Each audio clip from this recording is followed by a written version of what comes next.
প্রথমত বলি আমার সাথে অনেকের ফোনে আমি সিনিয়র সকলে একসাথে মিলে কাজ করি। আমি একটু বলে আমি আবার একটু আপনাদের অবজারভেশনটা নিব। ওভারঅল আমরা কাজ করে যাচ্ছি, আপনাদের অবজারভেশন নেওয়ার পর তারপর আমি আর একটু বলবো। এখন আমাদের আজকে পর্বটা শুধু পরিচিতি বলবো, এরপর আমরা কাজ করব। এখন যেটা স্বাভাবিক যেটা কিছুটাই হচ্ছে, চুরিটা একটু বেশি বেড়ে গেছে, বুঝছেন? হ্যাঁ, ধন্যবাদ।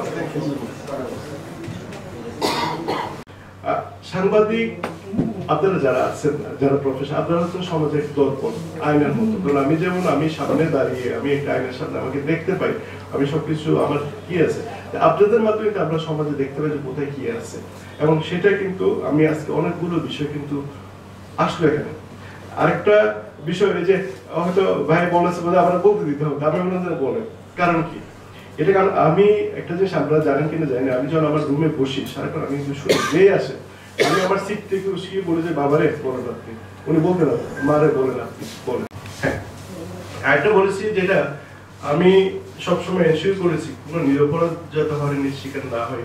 অনেক সময় আমরা কাজ করতে গিয়ে অনেক কিছু মিস ইনফরমেশন, মনের অজান্তে অনেক কিছু ভুল হতে পারে।